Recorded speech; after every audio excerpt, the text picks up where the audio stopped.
नमस्ते। मैं कौन हूं, ये एक ऐसा सवाल है जो शायद हम सब ने कभी न कभी खुद से पूछा है। तो आज चलिए इसी सवाल की तह तक चलते हैं और हमारा गाइड होगा जगत गुरु श्री स्वराज्यानंद का ग्रंथ स्वराज्य दर्शन। आइए शुरू करते हैं इस खोज को। तो ये ग्रंथ शुरू होता है कह सकते हैं एक बॉम्ब शेल स्टेटमेंट के साथ। विश्व में सब मैं ही हूं। जरा सोचिए इस पर, सब कुछ मैं ही हूं। इसका मतलब क्या है? क्या वो मैं जिसे हम रोजाना की जिंदगी में जानते हैं वो असली तस्वीर का सिर्फ एक छोटा सा हिस्सा है? इसी गुत्थी को आज सुलझाना है। तो सबसे पहले इस सबसे बुनियादी सवाल पर आते हैं। ये मैं आखिर है क्या, और कैसे ये मैं ही पूरी दुनिया हो सकता है? अच्छा, एक बात सबसे पहले साफ कर लेनी चाहिए। यहां जब हम मैं कह रहे हैं तो इसका मतलब हमारी ईगो, हमारा अहंकार बिल्कुल नहीं है। नहीं, ये वो मैं है जो सब चीजों का आधार है, वो फाउंडेशन जिस पे पूरा अस्तित्व टिका है। आप सोचकर देखिए, हम अपना नाम भूल सकते हैं, अपना पता भूल सकते हैं, सब कुछ भूल सकते हैं, पर क्या हम ये भूल सकते हैं कि मैं हूं? नहीं, ये एहसास कभी नहीं मिटता। यही वो मैं है जो हमेशा है और जिसे तोड़ा नहीं जा सकता। और सबसे दिलचस्प बात क्या है पता है? ये आइडिया सिर्फ एक ही फिलॉसफी तक सीमित नहीं है। अलग अलग परंपराओं में इसे अलग अलग नामों से जाना गया है। वेदों में कहा गया एकमेवाद्वितीयम, मतलब एक जिसके अलावा दूसरा कोई है ही नहीं। कुरान में से खुदा का नूर यानी दिव्य प्रकाश और रूह यानी आत्मा कहा गया।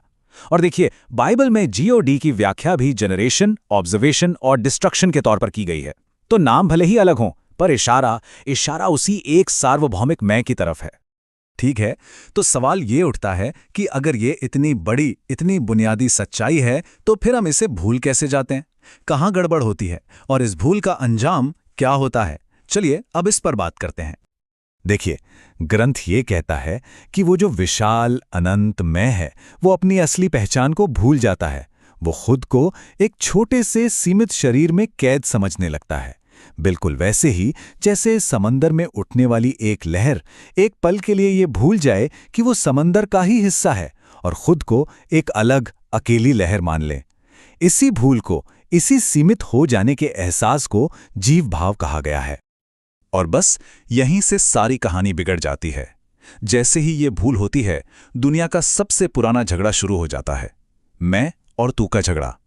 वो जो एकता थी वो टूट गई और उसकी जगह ले ली द्वैत ने, ड्युअलिटी ने। मैं अलग, दूसरा अलग।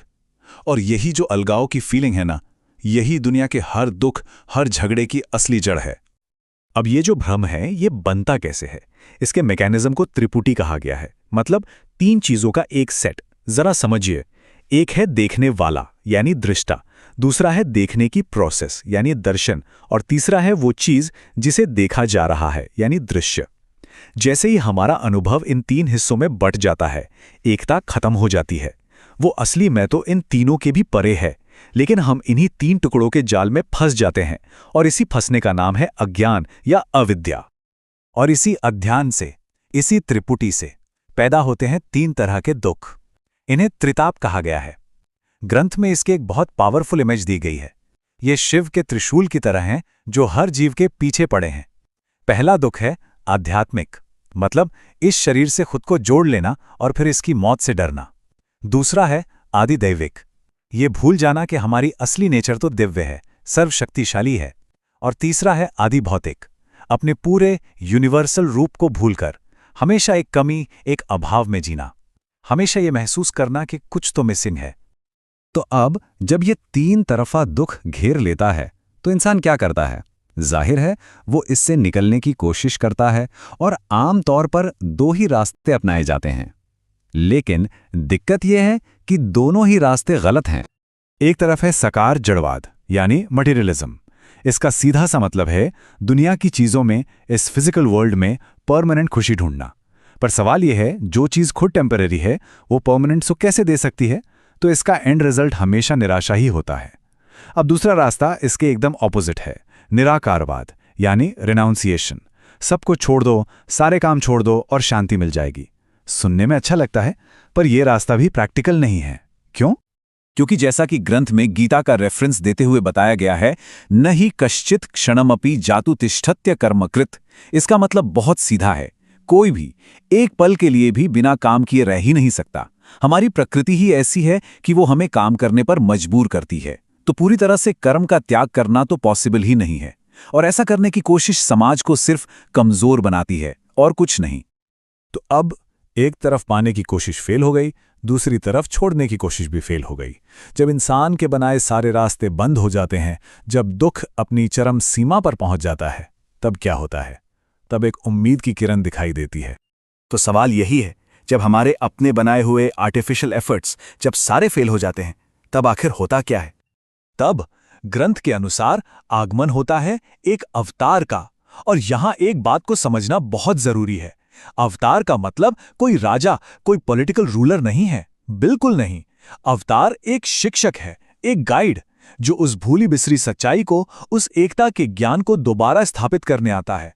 और वो तभी आता है जब इंसानियत अपने दुखों से पूरी तरह त्रस्त हो चुकी होती है। तो उनका मकसद पॉलिटिकल पावर नहीं, बल्कि एजुकेशनल अपलिफ्टमेंट है। उनका काम है इस मैं और तू के भ्रम को तोड़ना। और वो सिर्फ शास्त्रों की बातें नहीं बताते, वो डायरेक्ट एक्सपीरियंस का, सीधे अनुभव का रास्ता दिखाते हैं। ग्रंथ में इसी कॉन्टेक्स्ट में कृष्णा और 9वें अवतार भगवान मायानंद चैतन्य का उदाहरण दिया गया है, जिन्होंने उस भूली हुई सच्चाई को फिर से जीवंत किया। और इसी के साथ हम अपनी इस यात्रा के सबसे जरूरी, सबसे क्रूशियल हिस्से पर पहुंचते हैं। वो समाधान जो सभी दुखों की जड़ पर वार करता है, दिव्य दृष्टि का रहस्य। तो ये दिव्य दृष्टि क्या है? देखिए, ये कोई किताबी ज्ञान या कोई थ्योरी नहीं है। ये परसेप्शन में, हमारे देखने के नज़रिए में आया एक 180 डिग्री का बदलाव है। ये वो क्षमता है जिससे उस व्यक्ति और पूरे ब्रह्मांड की एकता को डायरेक्टली एक्सपीरियंस किया जाता है, देखा जाता है। और ये दृष्टि ग्रंथ के अनुसार एक अवतार या सद्गुरु की कृपा से ही मिलती है। और इस दिव्य दृष्टि का सार बस इसे एक वाक्य में छिपा है, पिंडे सो ब्रह्मांडे। मतलब as is the microcosm so is the microcosm. जो कुछ इस छोटे से शरीर इस पिंड में है, वही सब कुछ इस विशाल ब्रह्मांड में है। ये दोनों अलग नहीं हैं, ये एक ही परम सत्य के दो रिफ्लेक्शन हैं। और इसीलिए ग्रंथ में तुलसीदास जी की बात को कोट किया गया है, बिन देखे नहीं होए प्रतीत। मतलब जब तक अपनी आंखों से देख न लो, तब तक सच्चा विश्वास नहीं होता। ये सिर्फ मानने की बात नहीं है, ये जानने की बात है। और यही वो डायरेक्ट एक्सपीरियंस है जो एक अवतार प्रदान करता है। तो इस पूरी चर्चा का निचोड़ क्या है? निचोड़ ये है कि परमानेंट पीस, स्थायी शांति, किसी बाहरी चीज को हासिल करने से या किसी सिचुएशन को बदलने से कभी नहीं मिल सकती। वो मिलती है इस एकता को, इस वननेस को अंदर से रियलाइज करने से, ये जानने से कि असल में कोई अलगाव था ही नहीं। शांति का स्रोत बाहर नहीं, हमारे अपने ही अंदर है। तो इस चर्चा को खत्म करते हैं एक सवाल के साथ, एक ऐसा सवाल जिस पर विचार करना जरूरी है। अगर सब कुछ असल में एक ही मैं है, तो फिर ये तू कौन है? वो दूसरा व्यक्ति कौन है जिससे हम रोज मिलते हैं, प्रेम करते हैं या झगड़ते हैं? इस सवाल का जवाब शायद इस दर्शन का सबसे गहरा रहस्य है। ओम शांति। नर्मदे हर।